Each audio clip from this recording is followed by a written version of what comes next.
plus rights.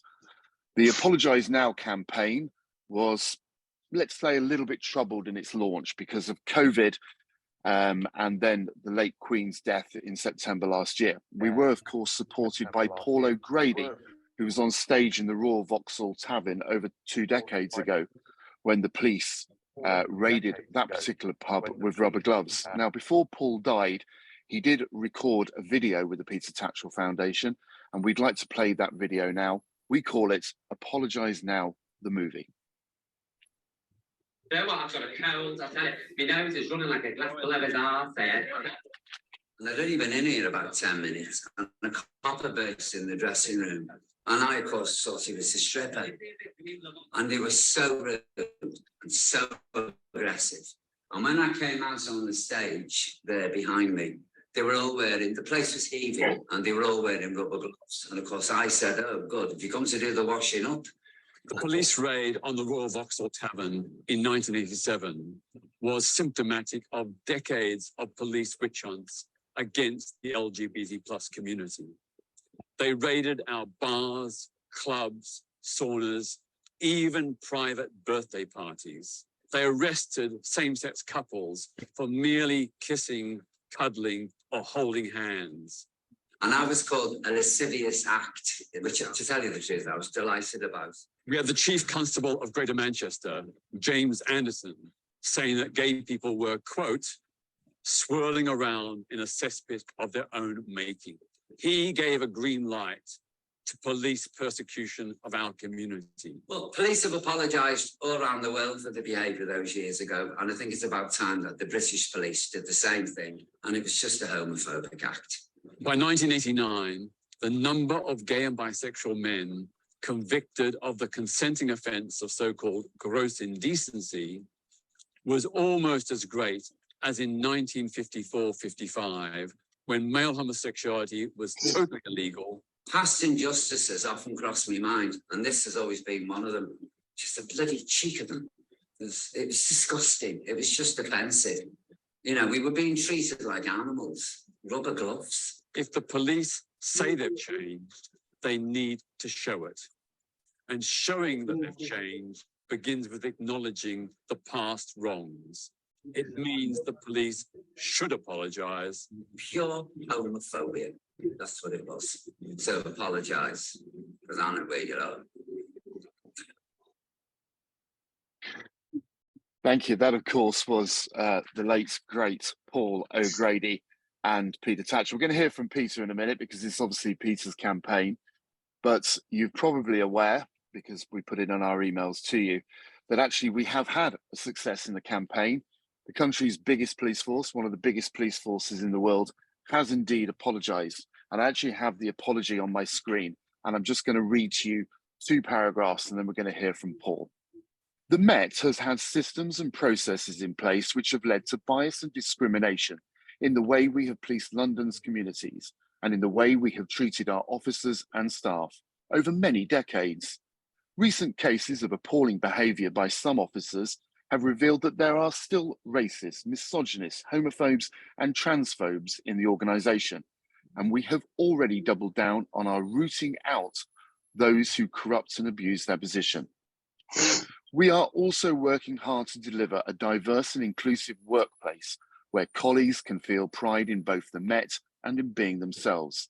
I am clear that there is much for us to do. And here's the key bit.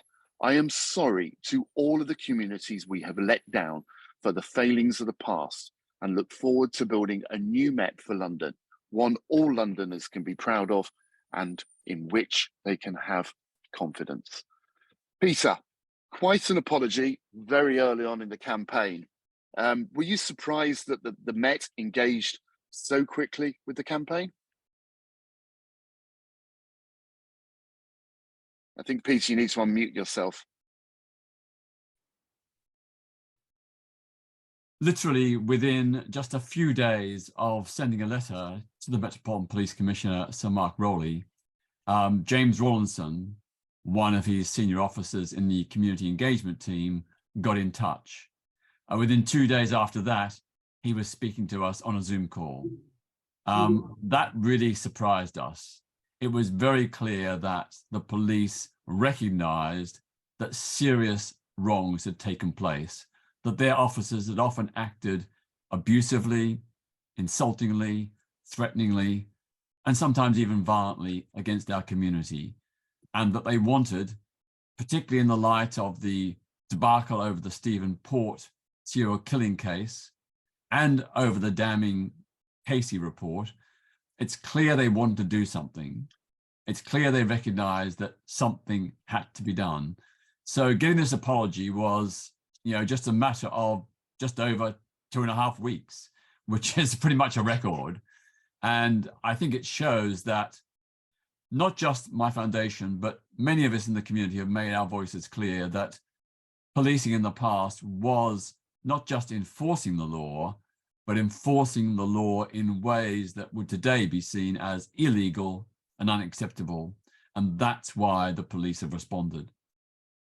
Now, it must be said that the Metropolitan Police are also about to make another very welcome announcement. We're not going to mention it here because we've been told it in confidence, but it is another very good step in the right direction, and no doubt influenced by this campaign.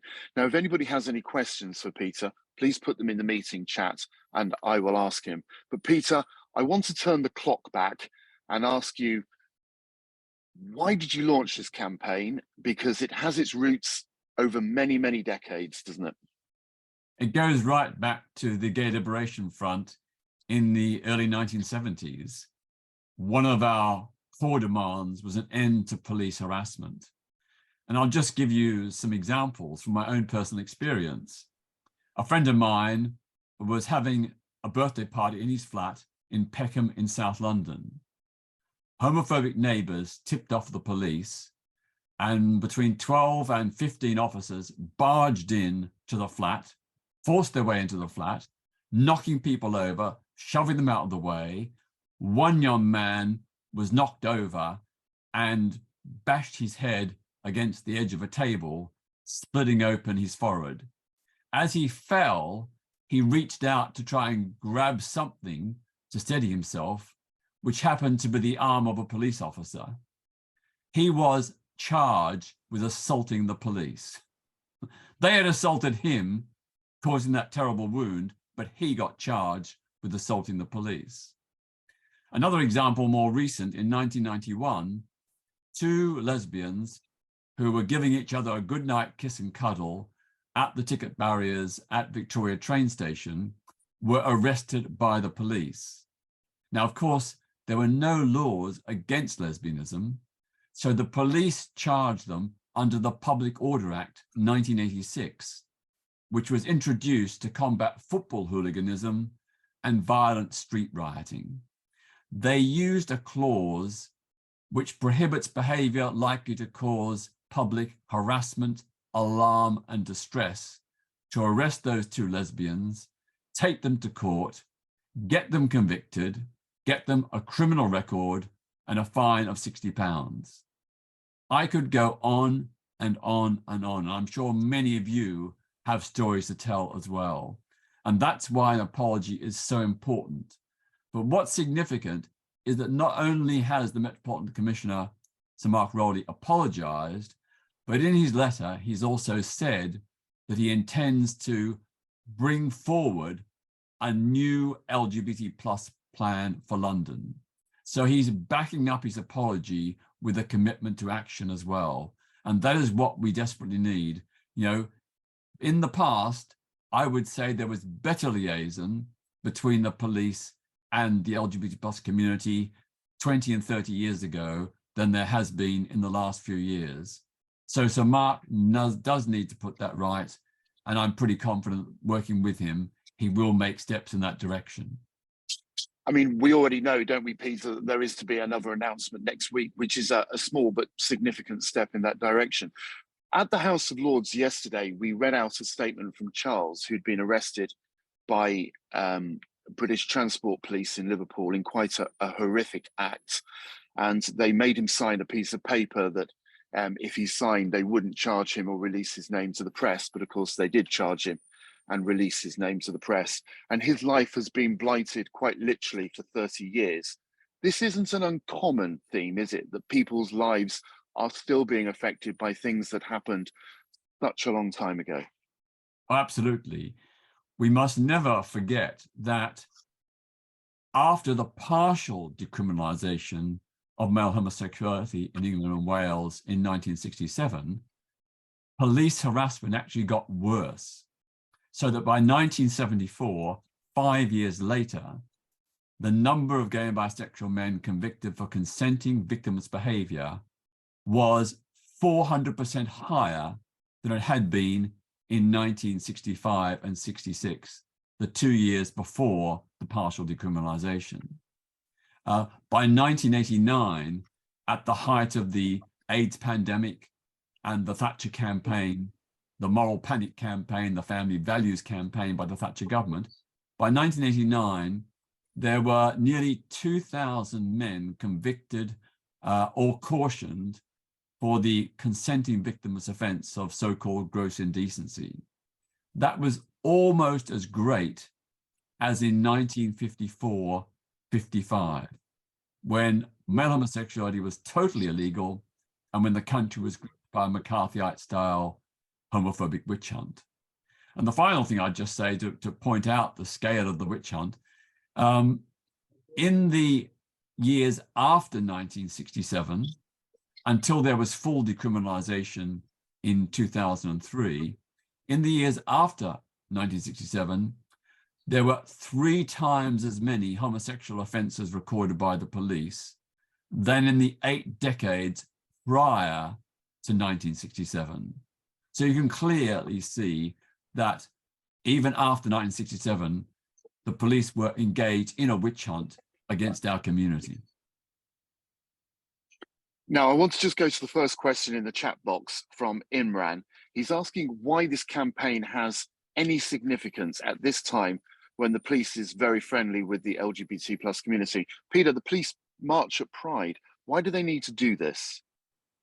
Well, of course, the police march at Pride, and many people would say they're welcome to march at Pride. But I don't think they should be welcome if they're not willing to apologise for past wrongs. You know, part of the process of healing the divisions and the hurt and the pain, the suffering, is that those who did bad things, like the police, should acknowledge what they did and say sorry. You know, that's a very simple, reasonable thing to do. Now, some people may say it's just a gesture. Well, of course, it is a gesture, but gestures are important.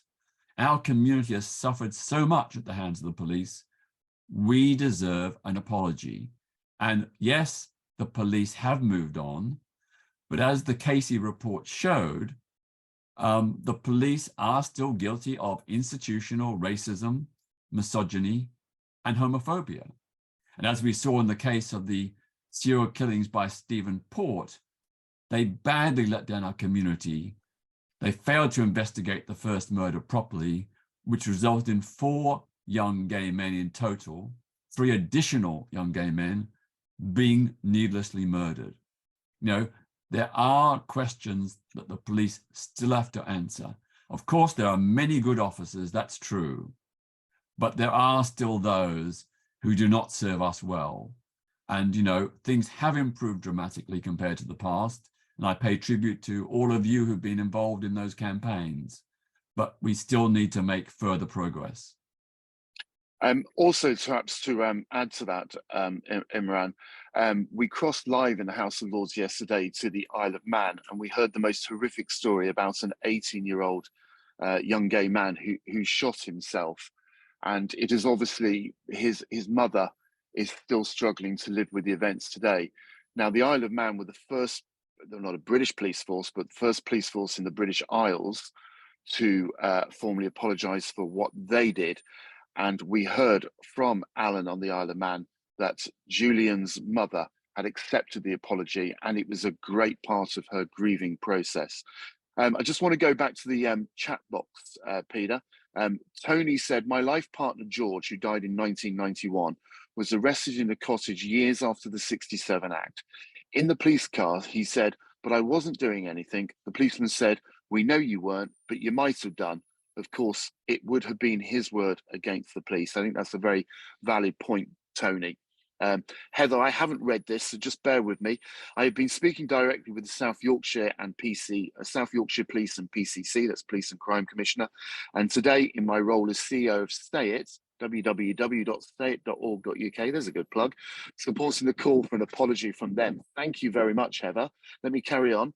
In the conversations with the Met, was there a key point that they seemed to respond to, or anything about their motivation tips you could give in having those conversations? I think I'm going to let Peter answer this one, but I think you probably ought to have a chat with Peter. Peter, what do you say to Heather? Well, I think what's been very important about getting the police apology was, of course, the police said quite rightly that they did not make the law. You know, the law was not legislated by the police, it was legislated by Parliament. So the police could justifiably say that they were enforcing the law. But we pointed out that is not our beef. Our beef was the way in which the police enforced the law, not the law itself, but the way it was enforced. You know, I personally experienced police officers calling friends of mine hoofters, queers, lessies, dykes, queers, benders, really vile insults. You know, when those police officers said that and they were challenged, a couple of my friends were threatened with arrest. To give you another example, outside the Coleherne pub in West London, at closing time, even in the 1990s, police would often turn up in squad cars or vans. And as men came out of the pub at closing time and were chatting with each other on the pavement, the police would march over and demand they leave the area. And they'd push and shove them if they didn't quickly move. Okay. This campaign, of course, is dedicated to the memory of Paul O'Grady. And I've only ever met Paul once, when we recorded that video at the Royal Vauxhall Tavern. No crime by standing on the pavement. But he not only got arrested, but he was taken to the local police station and very badly beaten up. And of course, back in those days, the police were a law unto themselves. They got away with it. There was nothing he could do. Okay, I think apologies for the sound there. I think we sort of crashed into one another. This campaign, of course, is dedicated to the memory of Paul O'Grady, a great friend and supporter of the PTF, indeed a patron. And I met Paul, obviously quite a while before he died, to record the video that we played at the top of this Zoom call. And one thing he said to me, Peter, that's stuck in the memory, we haven't really expanded on it in this campaign, is that so many, he called them the young twinks, if you remember, so many of younger LGBTs don't remember how bad it was. Of course they don't. What lessons and what message do you think the whole community should take from this? You know, we have to know about our past in order to understand our present and chart a path to the future. Knowing about what was done to our community by the police in decades past is really important. You know, we do have to educate and inform the younger generations so that they realize just what huge progress has been won. And I want to pay tribute to the literally tens of thousands of LGBT plus people who I've worked with over the years, marched with, protested with, lobbied with, and our straight friends and allies. Collectively, we have achieved enormous positive changes. And a lot of people say, well, look, you know, the battle's all over, it's all won. Well, not quite, not quite. You know, we still have other issues like a ban on conversion therapy, which was promised 5 years ago by the Conservative government, and we're still waiting. We still don't have trans self-ID, which we had majority public support for in the consultation, and which has been effectively and very responsibly implemented in 18 countries or regions or states around the world without a problem. So, you know, we've made progress, but more battles need to be fought and won. Peter, we can't really say too much, but we are in negotiations with other forces, and it has been positive thus far. At Birmingham Pride, our colleague Pliny, who's sitting in this Zoom call as well, approached the Birmingham Chief Constable, and he'd ignored us, and he was polite, but then the letter came from him 2 or 3 days later, and he isn't going to apologise it rather says that you've got a rather lot of work to do so far, doesn't it? It does. I mean, there are certainly police services around the country that are still quite intransigent, and where they've got very little history of any proper, adequate engagement with local LGBT plus communities. To row back a bit, I mean, I initially confronted the then Chief Constable, Sir David Thompson, the then Chief Constable of West Midlands Police, at Birmingham Pride in 2021. As he marched with his officers, I walked up to him and said, you know, we're really glad you're here, but isn't it about time that you apologized to the LGBT plus community, because West Midlands Police were some of the worst in the country in terms of going out of their way to harass and victimize LGBT plus people. So the Chief Constable, he said, well, look, write to me. And I did. I wrote to him and pointed out that he had apologized to the Black community in 2020 for West Midlands Police's history of racism, and quite rightly too. But he then wrote back to me and said, that may be true, but it's not appropriate for me to apologize for the way in which West Midlands Police treated the LGBT plus community. We were just enforcing the law. So that's their get-go, their fallback position. So if you're going to take this up with your local police services around the country, make it very clear we're not disputing the fact that the law existed and that the police enforced the law. We are challenging the way they enforce the law, the extremely excessive, zealous, persecutory and victimizing way in which they enforce the law, which went beyond the bounds of what the law said often, and sometimes included insults, threats, and even physical violence against LGBT plus people. That's the issue. And we really do hope that wherever you are in the country, that you will consider working with local LGBT groups in your area to get your Chief Constable to apologize, because this isn't just about London. It is a nationwide issue. And if we want to build a really constructive relationship with the police for the future, you know, that apology is a really important part of it. Plus, of course, as with London's Met Police, it needs to be also followed up with an action plan to address LGBT plus concerns in each and every police service and community around the country.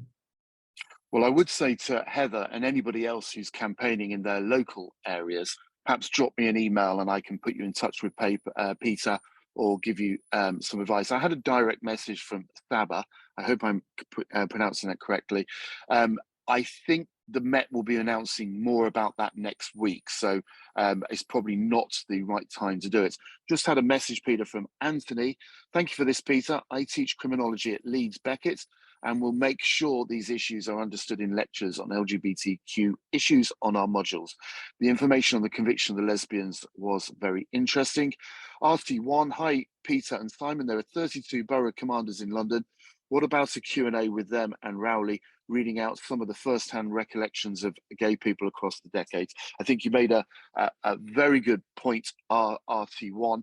What I will say is I think Sir Mark is fully aware of what happens. I have to say, Sir Mark wasn't at the House of Lords at our launch yesterday, but he did ring Peter and myself personally without staffing it out to a Junie. Tony also added, not forgetting police entrapment by plainclothes, pretty police. I've actually been on a call where the Met admitted they did that.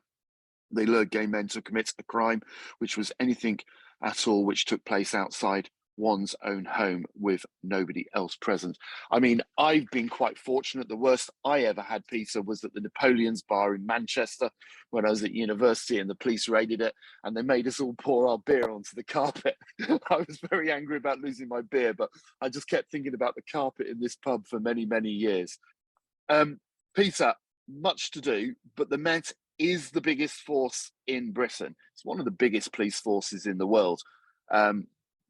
What message do you think that says to the likes of the Chief Constable of West Midlands, West Yorkshire, GMP, Brighton and Merseyside and all the others? Yeah, I just add that, you know, we've had no response from the Chief Constable of Greater Manchester. which was another great bastion of homophobia. You all remember James Anderton, the raids on gay bars, clubs, and saunas. In the 1970s and 80s, gay men in Manchester were arrested for, quote, licentious dancing, i.e. just dancing together in a gay disco got people arrested by the Greater Manchester Police. And the fact that Greater Manchester has not engaged with us at all is, pretty contemptible. Can I just say that if any of you want to sort of get tips about, how you might approach this with your own local chief constable, if you go on the Peter Tatchell Foundation website, on the home page, there is a full report about yesterday's launch with lots of evidence, arguments, and information that you can usefully use. So feel free to take and adapt that. I think going forward, what Sir Mark has done is send a signal. He's basically shamed the Chief Constable of West Midlands, who's the only one who said an absolute no. But also, this apology has been reported all around the world. And I think it will embolden LGBT activists in many other countries to also seek to get an apology from their chief of police. So it's a great way in which we here in Britain can, provide ideas and impetus to heroic LGBT activists in other countries. Now, we also have a campaign website called apologizenow.com. If you haven't signed a petition, please do so. But what you could do to really help us is to publicize apologizenow.com to your friends and on your social media. It's apologizenow.com and the hashtag is apologizenow. So that's very easy to remember. You kind of second guess my next question, Peter. The Chief Constable of West Midlands, the only one to have actually said absolutely not. But the Mark is a bit more senior than the Chief Constable of West Midlands, and he's one of the most senior policemen around the world. And this is an example, I think, well beyond these shores, isn't it? Now, we've had coverage in Australia, in America, and we were busy translating a Taiwanese website today to see that they were saying very nice things about us. What happens to the campaign now? Well, as I said, we need to roll out this bid for an apology to all police forces across the UK. We need to get apologies from all the chief constables. And for that, we need the support and engagement and collaboration of LGBTs in those different parts of the country. In fact, we'd be very happy for you to take the campaign, make it your own, and do it. You don't really need us, but we're happy to advise and assist you if you wish. But whether it be Glasgow or Bristol or Liverpool or Norwich or Brighton or Truro, wherever you are, get those chief constables on your radar and work with others in local LGBT plus groups to put the same issues, the same questions, the same reasonable demand to your chief constable. Thank you. I'm a little bit obsessed by what Melissa's got behind her. It looks like a stained glass window, Melissa. I don't know if it is. It's just a very well lit pride flag, but I love whatever's behind you, Melissa. Sabra's asked, are you going to push for Sir Mark to accept the MP Metropolitan Police Service are institutionally homophobic and transphobic? To date, he will not accept it. I think he's gone quite a long way, hasn't he, Peter? Yeah, I mean, he hasn't used that word institutional, but he certainly has made a pretty fulsome apology. And in the apology, he not only apologized to LGBTs, but also to women, Black and Asian people, and others. He said that, communities right across London have been let down. So that's a pretty important, significant acknowledgement. And of course, we would love to work with women's organizations, Black community groups and others to strengthen that apology and to get the issues of racism and misogyny also dealt with, because those are very big issues where the Metropolitan Police have badly failed. I think in that letter, and I will put that letter onto apologizenow.com tonight or tomorrow, I think there's possibly a template for apologies as well, because I think Sir Mark is very much opening the door to clearing house a little and admitting some of the things that's happened in the past. I think we're coming to the end now. I'm just trying to work it. Thank you, Melissa. It's a photo from Stonewall Anniversary Concert RH. Thank you very much. If anybody has any questions, you all have my email address because it's on the email that I sent you a link. Can I just plug again? Apologizenow.com is the hashtag, and the website is apologizenow.com. Get as many of your friends and your colleagues and relatives to sign that, and we'll be in touch about sending this. And if you're running a campaign in your own area, just tell us about it. Maybe we can help you. You can certainly embed the Paul O'Grady this year. Jenny, Reclaim Pride is not happening this year. If it is, it's not being organised by us. We've got quite a lot on, and the PTF is 2.5 members of staff. I'm the half, in case you're just wondering. I think that's it. And there's anything you'd like to add, Peter? No, I just want to thank everybody for joining us tonight for this webinar, and to thank all of you for the support you give the foundation and for the work you all do, because I do my bit, you do your bit, and collectively and cumulatively together, that's how we make the change. I don't make the change single-handedly. My foundation doesn't. Every change we've won for our community has been the result of thousands of people coming together and working, often in different ways, but each different way adds up, and each different contribution works in different ways to push the levers of social change and reform. So thank you all so much. I'm really proud of your commitment and support, and want to thank you. I get a lot of death threats and hate mail and so on, but the support you give me is so treasured. It means so much to me. Jenny, I do think Pride in London will be very busy this year. I've got a few thank yous I want to do. Baroness Helena Kennedy, who hosted us at the House of Lords, a big thanks to her, also a patron of the PTF and a very big advocate for global human rights. George, one of our trustees, is our technical guy today. Couldn't do it without him. Thank you. I work with Pliny and Peter, of course, two great colleagues, and I thank them all. I would just like to thank all the subscribers to the PTF Weekly. It's a fantastic publication. We love your responses. We've had more responses on the PTF Weekly in the last 24 hours than we have in the last 2 years. So thank you all very much. And what can I say? We'll have another webinar when we've got something to talk about. But thank you very much. Keep listening. Don't forget, hashtag apologizenow.com. The website is apologizenow.com. Let's plug it, and thank you for your time tonight. Thank you and good night. Thank you.